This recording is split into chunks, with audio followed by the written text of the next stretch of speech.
அப்போ ராமாயணம் மகாபாரதம் இதெல்லாம் கேக்குறவாள்லாம் மடையன்கிறா? டேய், அதெல்லாம் ஊட்டான்ஸ்ரா. அவர் சொல்றது கரெக்ட். ராமாயணம் மகாபாரதம் இதெல்லாம் நிஜமாவே நடந்துச்சா? வெறும் உடான்ஸ் சார். எப்படி தெரியும் உடான்ஸ்னு? அதான் நீலகண்டன் சார் சொல்றாரு. ஓ, நீலகண்டன் தான் இனிமே உங்களுக்கு அத்தாரிட்டி. இதை பொறுத்த அளவுல நீலகண்டனுக்கு தெரிஞ்சது அவ்வளவுதான். கரெக்ட். அதுதான். ஏன் சார் ஒண்ணு கேக்குறவங்கள, இந்த அவுரங்கசீப் இருந்தார பாத்திருக்கீங்களா? உங்க சித்தப்பாவா அவரு? மராட்டிய வீரர் சிவாஜி இருந்தார? எப்படி தெரியும் இதெல்லாம்? புஸ்தகத்துல படிச்சிருக்கேன். இதுவும் புஸ்தகத்துல இருக்க. ராமாயணம் மகாபாரதம் எல்லாம் படிங்களா? இப்ப அதுவும் நிஜமாயிடுவேன் சார். அது சரித்திரம் சார். அது சரித்திரம். சரித்திரம். சரித்திரம்ன்றது என்ன சார்? நீங்க நேரம் பார்த்தது அது யாரோ எப்பப்போ எழுதி வச்சதுதான். அண்ட் எவன் எழுதி வச்சது? இன்னைக்கு இருக்கிறவன் அன்னைக்கு இருந்ததை பத்தி எழுதுறான். அதனாலதான் ஒரு பிரிட்டிஷ் அறிஞர் சொன்னாரு, சரித்திரம்ன்றது ஒரு பொய் மூட்டைன்னு. அது மட்டும் பரவாயில்ல உங்களுக்கு. சரி, இதெல்லாம் விடுவோம் சார். உங்க தாத்தாவுக்கு தாத்தாவுக்கு தாத்தா இருந்தாரா? ஆஹா, நல்ல மனுஷனா? ரொம்ப நல்ல மனுஷன். ஓ, எப்படி சார் தெரியும்? எங்க தாத்தா சொல்லியிருக்காரு. உங்க தாத்தா சொன்னா நம்புவீங்க. இது வியாசர் வால்மீகி எல்லாருக்கும் தாத்தா சார். இது சொன்னா நம்ப மாட்டீங்களா? அது எழுதி வச்சாக்க சார் இதெல்லாம் பிராமணங்க டாமினேட் பண்ணணும்னு சொன்ன கதைங்க சார். இதெல்லாம் பிராமணங்க சொன்ன கதைங்க. வியாசரும் பிராமணர் இல்ல, வால்மீகியும் பிராமணர் இல்ல. வியாசர் ஒரு மீனவ பெண்மணிக்கு பிறந்தவர், வால்மீகி ஒரு வேடுவர். இவங்க ரெண்டு பேரும் பிராமின்ஸ் சொல்லியிருக்காங்களா? சரி, அவங்க யார பத்தி சொன்னாங்க? வால்மீகி சொன்னது ராமரை பத்தி. ராமர் ஒரு சத்திரியர், பிராமணர் இல்ல. வியாசர் சொன்னது கிருஷ்ணரை பத்தி. கிருஷ்ணர் யாதவ குலத்தை சார்ந்தவர், அவரும் பிராமணர் இல்ல. சார், சொன்னவங்களும் பிராமணன் இல்ல, சொல்லப்பட்டவங்களும் பிராமணன் இல்ல. எதுக்கு அவங்க சொல்லணும்? இது பிராமின் டாமினேஷனுக்காக சொல்லப்பட்டதுன்னு எப்படி சொல்றீங்க? அப்படின்னா அவங்க பிராமண தானே வசதியா காட்டியிருக்கணும். யாரோ ஒரு பிராமணர், அவர் ஒரு ராஜாவா இருந்தார், அவர் அப்பேற்பட்ட அரசர், அப்படிதானே கதையை சொல்லணும். அவரு அப்படி சொல்லலையே அவங்க. இன்ஃபேக்ட் அதுல ராமாயணத்துல பாத்தீங்கன்னா ஒரு பிராமண ரிஷி ஜாபாலின்றவர் அவர் இழப்படுறார்.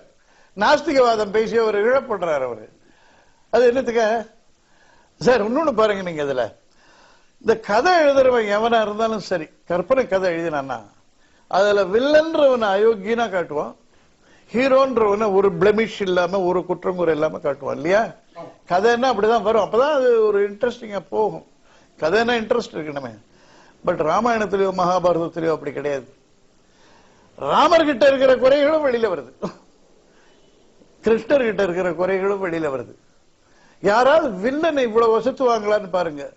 ராவணன், அவனை யுத்த களத்துல ராமர் பார்க்கிறார், அசந்து போறார். இப்படி ஒரு மனுஷனா? என்ன தேஜஸ்! சூரியனே இறங்கி வந்த மாதிரின்னு இருக்கு. இவன் எவ்வளவு புண்ணியசாலியா இருந்தா இப்படிப்பட்ட ஒரு பொலிவான தோற்றம் இவனுக்கு இருக்கும் அப்பா அப்படின்னு அவர் திகைச்சு போறார். ராமர் ராவணனை பார்த்து திகைச்சு போறார். அந்த அளவுக்கு ராவணன் வசத்தப்படுறான். அண்ட் ராவணன் எப்பேற்பட்டவன்? மகா பெரிய சிவபக்தன். அவனை மிஞ்சக்கூடிய சிவபக்தன் கிடையாது. மற்றவங்க எல்லாம் இப்ப நீங்க இருக்கீங்க, உங்க வீட்டுல பூஜை பண்றீங்கன்னு வச்சுக்கோங்க, சாரி மன்னிச்சுக்கோங்க, நீங்க இது பௌத்தரிவாதி, பூஜை எல்லாம் பண்ண மாட்டீங்க, விக்கிரகத்தெல்லாம் வணங்க மாட்டீங்க, சிலைக்கும் சமாதிக்கும் தான் மாலை போட்டு வணங்குவீங்களே வழிய விக்கிரகத்தெல்லாம் வணங்க மாட்டீங்க. சாதாரணமா சொல்றேன். ஒரு பக்தன் இருக்கான்னா வீட்டுல பூஜை பண்ணுவான். பட் ராவணன் அப்படி இல்லை. கையிலே சிவலிங்கத்தை எடுத்துன்னு போவான். ஒரு தங்க பொட்டி வச்சிருப்பான், அதுக்காக கையிலே எடுத்துன்னு போவான். எங்க நல்ல புஷ்பங்களையும் நல்ல தண்ணீரையும் பார்க்கிறானோ அங்க உட்காந்துருவான், சிவ பூஜையை நடத்துவான். அந்த மாதிரி சிவபக்தன் அவன் போற்றப்படுறான். அவனுக்கு தெரியாத சாஸ்திரம் கிடையாது, வேதம் கிடையாது. இத்தனையும் ராவணனுடைய குணாதிசயம்னு போற்றப்படுறான். யாராவது வில்லனை அப்படி வசத்துவாங்களா? சரி, மகாபாரதத்தை எடுங்க. கிருஷ்ணர் மேல துரியோதனை காரி உமிழாத குறையா திட்டுறான் யுத்த முடிவுல. அதுக்கு முன்னால சிசுபாலன் திட்டுறான். அதெல்லாம் அதுல வருது. பெரிய ஆர்குமெண்ட்ஸ் ஓடணும். துரியோதனன் கிருஷ்ணரை பார்த்து யுத்த முடிவுல சொல்றான், நீ ஜெயிச்சது ஒரு ஜெயிப்ப, இது ஒரு வெற்றிய. எல்லாம் ஃப்ராட் பண்ணி தானே ஜெயிச்சீங்க, எல்லாம் தந்திரம். யாரு ஸ்ட்ரைட்டா அடிச்சீங்க நீங்க? துரோணரியா, பீஷ்மரியா, ஜெயதிரதரியா? யாரு ஸ்ட்ரைட்டா அடிச்சீங்க? எல்லாம் ட்ரிக் பண்ணி தானே பண்ணீங்க. கடைசியில இந்த பீமை என்ன அடிச்சது எப்படி தொடையில, கதை யுத்தத்துல ஃபவுல் கேம், அது தொடையில அடிக்கிறது, இடுப்புக்கு அடிக்கிறது, அப்படி அடிச்சு அது ஒன் சிக்னல் மேல இது நடந்த காரியம் இது, உங்களுக்கு எல்லாம் வெக்கமே இல்லையா அப்படின்னு கேக்குறான். அதோட விட்டுருந்தா கூட பரவாயில்ல.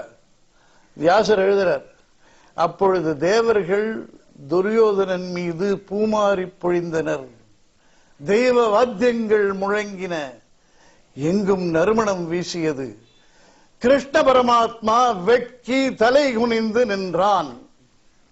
இதுக்கு என்ன சொல்றீங்க நீங்க? ஏன் இப்படி எழுதணும்? கிருஷ்ணர் தான் அதுல அவதாரம், அவரை பத்தி இப்படி வருது. ஏன் இந்த மாதிரி வருதுன்னா ஃபேக்ட சொல்லிட்டு போறாங்க. இந்த கேரக்டர் வசத்திரமா, இந்த இடத்துல இந்த கேரக்டர் தாழ்த்தரமா, இதெல்லாம் பார்க்கல. Facts facts facts. அதனாலதான் அப்படி வருது. ஹிஸ்டரின்றப்போ ஒருத்தங்கிட்ட இருக்கிற நல்ல குணமும் வரும், கெட்ட குணமும் வரும். இதெல்லாம் ஹிஸ்டரின்றதுனாலதான் அது வருது. இதை தவிர பாத்தீங்கன்னா நீங்க இந்த இன்னைக்கு ஆராய்ச்சிகள்ல எவ்வளவோ கிடைக்கிறது. துவாரகையில இது கிடைச்சதுன்றாங்க, சிலோன்ல இது கிடைச்சதுன்றாங்க. சேது பிரிட்ஜ் எடுத்துக்கோங்க சார், உலகத்துல அந்த மாதிரி ஃபார்மேஷன் கிடையாது. அது எங்க வருது?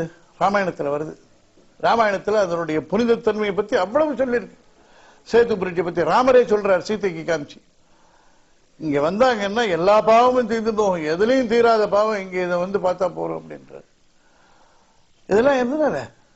ஃபேக்ட்ஸ். அதனாலதான் அன்னைக்கு இருக்கிறது இன்னைக்கே இருக்கு அழியாம. இதெல்லாம் ஃபேக்ட்ஸ். உங்களுக்கு தோணலையா? அதெல்லாம் ஏன் இப்படி வெறுமை வந்ததா? கற்பனைங்க. அன்னைக்கு ராமர் சொல்லிட்டார், வால்மீகி சொல்லிட்டாருன்றதுக்காக எவனோத்த வந்து அப்புறம் கட்டினான் அதை சேத்து பிடிச்ச. இதெல்லாம் ஃபேக்ட்ஸா இருக்கிறதுனாலதான் இவ்வளவு நாள் தாங்கி நிற்கிறது. அதுக்கெல்லாம் ஒவ்வொன்றுத்துக்கும் ஆதாரம் கிடைச்சுன்னு இருக்கு. இந்த சேது பிரிட்ஜ் இப்ப நான் சொன்னாக்க உடான்னு சொல்லுவீங்க. நாசாவே போட்டோ எடுத்து காமிச்சுட்டான், அமெரிக்கன் ஸ்பேஸ் ரிசர்ச் சென்டர். அதுக்கப்புறம் என்ன சொல்றது அதை பத்தி? துவாரகால அவ்வளவு கிடைக்கிறது விஷயங்கள். யாதவர்கள் அங்க வாழ்ந்தார்கள், அதுல கிருஷ்ணர் இருந்தார்ன்றதுக்கு ஆதாரங்கள். இத்தனைக்கு அப்புறமும் இதெல்லாம் கதை டுபாக்கூர் அப்படின்னா என்னத்த சொல்றது? உங்களை பத்தி பரிதாபப்படலாம், அவ்வளவுதான்.